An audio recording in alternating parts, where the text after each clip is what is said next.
The Chiefs versus the Ravens. It's his rivalry basically as old as it gets for Patrick Mahomes, and it's a game this season between 1 and 2 teams. Both teams come into this game needing a win.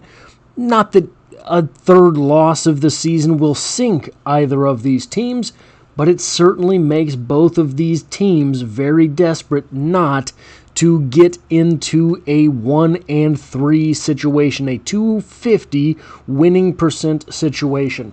And I went back and I was looking at some of the Ravens' other games, trying to find something. And a defensive note, real quick, Omar Norman-Lott could be extremely valuable in this game. But this video is about the offense, and I think I found some things worth looking at. Now, this is the Ravens and the Bills.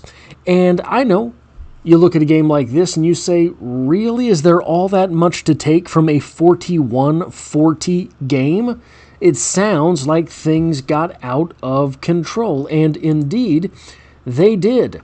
If you look here, the Ravens, or the Bills, scored 22 points in that fourth quarter. What is going on there? So you dig a little bit deeper and you find out Josh Allen went absolutely ham in this game, 33 of 46, 394 yards and 2 touchdowns. Nobody throws for 3 touchdowns anymore, even when you throw for nearly 400 yards. But still, there's not too much to glean from that. Josh Allen is going to have these types of games from time to time. So I dug a little bit deeper. Here are the top 7 pass catchers from that game for the Bills. Keon Coleman, 8 for 112 and a touchdown. Nothing too out of the norm there. Keon Coleman certainly capable of having big games. I was a big Keon Coleman guy as he was coming out. Khalil Shakir, 6 receptions, 64 yards. Joshua Palmer, 5 for 61. James Cook, 5 for 58. Dalton Kincaid, 4 for 48. Jackson Hawes, 1 for 29. Dawson Knox, 2 for 20. Now, I'm not going to get into it now, but something should start to stand out at this point. But let's dig a little deeper into the game and the dynamics of that game itself. Well, the Bills were down 27. No, the Bills won 41-40. Keep that in mind as we go through these numbers. The Bills were down 27-13 with 7:48 to go in the third quarter. It should have been 27-10, but the referees gave the Bills an extra second on the clock right before halftime, allowing them to kick a field goal. But 27-13 with basically a quarter and a half left to play. Then the Bills were down 34-19 with 12:51 to go in the game. Because DeAndre Hopkins somehow is still a really good wide receiver after a year of hibernation, they were able to get on the board and make it 34-19. With just 12:51, they were down 34-19. That's wild. How do you win that game? But it gets worse. They were down 40-25 with 3:59 left in the game. And you're thinking to yourself, that must have really been where Josh Allen's incredible performance took off. And you would be right. In that 22-point fourth quarter, Josh Allen started to break off bigger chunks. Now let's go back to those wide receivers here. Look at, this is the top 7 pass catchers for the Bills. Look at this right here, the average. Keon Coleman averaged in that game 14 yards per catch. Khalil Shakir in that game averaged 10.7 yards per catch. Joshua Palmer, 12.2 yards per catch. James Cook, 11.6. Dalton Kincaid, 12. Jackson Hawes, 29. And Dawson Knox, 10. Each of the top 7 pass catchers for the Bills in that game averaged a first down per reception. The 8 to 15 yard downfield range for the Bills was just kind of invariably open. The Bills did so much damage in that secondary for the Ravens that they ended up giving up a 22-point fourth quarter in order to lose the game 41-40.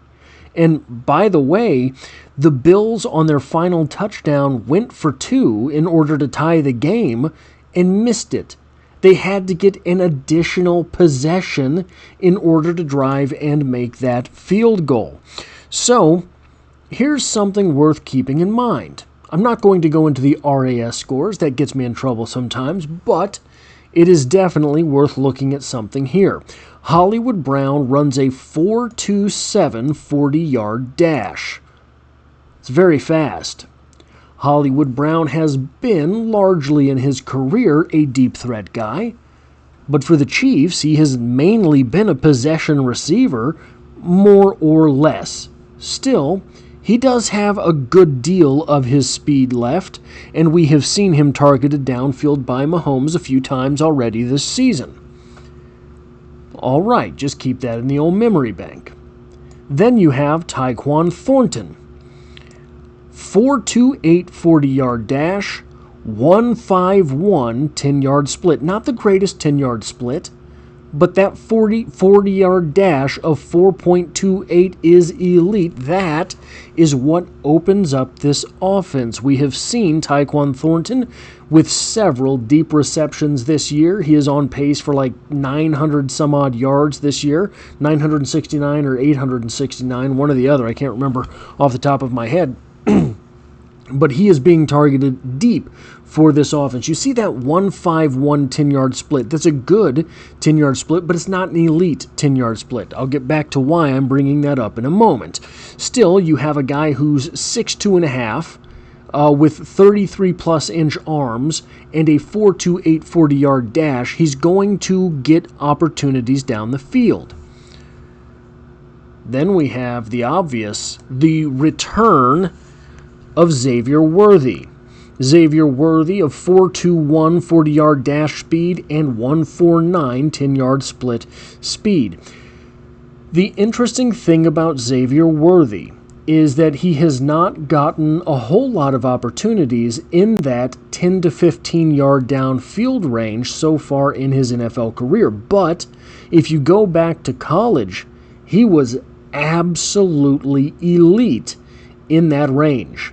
Absolutely elite in the 10, 15, 20-ish yard range downfield. Not the deep stuff, but the mid-deep stuff.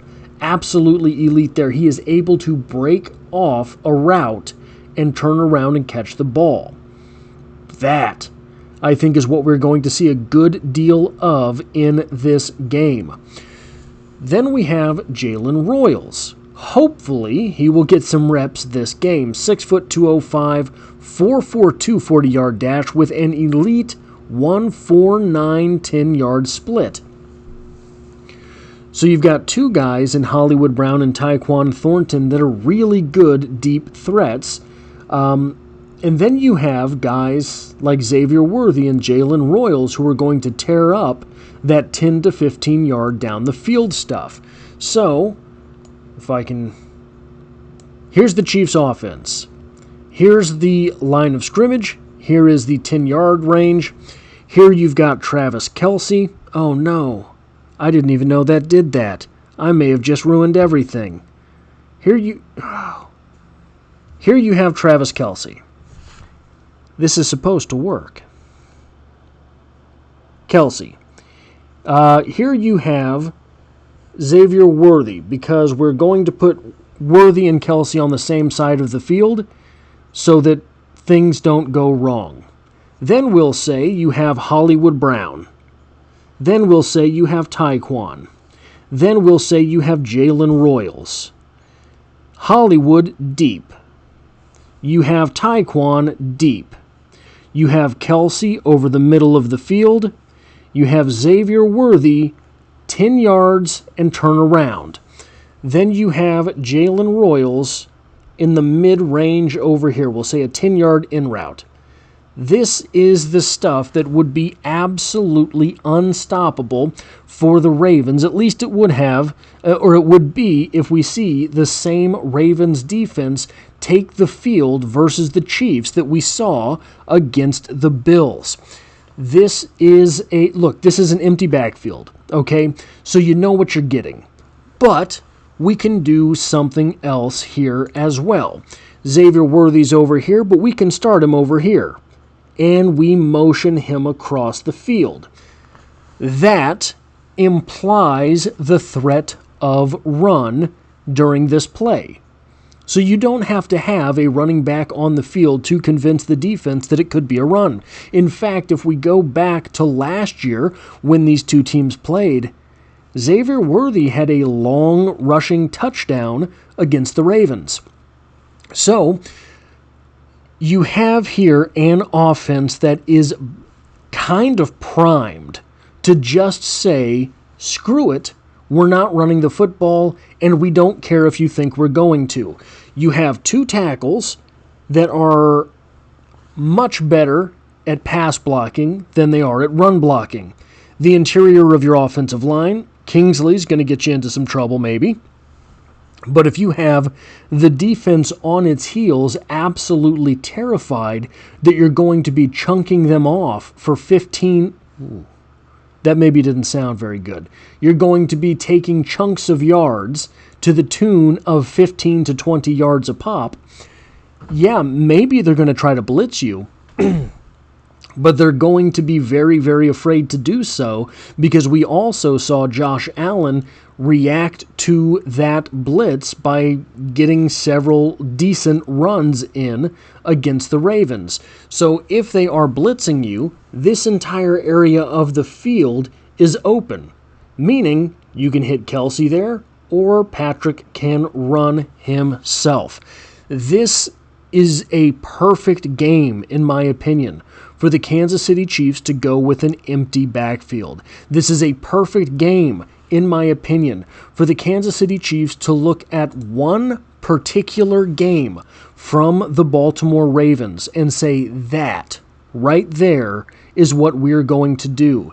And that right there that we're going to do, a bunch of routes that are 8 to 20 yards downfield, and they're not going to be able to stop it. That is all I have for this video. If you like or appreciate what it is that I do here, hitting the like button really does help me out, as it tells YouTube to share this video with other Kansas City Chiefs fans. And if you find yourself here by chance but not design, the Chiefs are the only thing I talk about on the channel, dropping multiple videos every single week. And as always, I hope to have you back for the next one.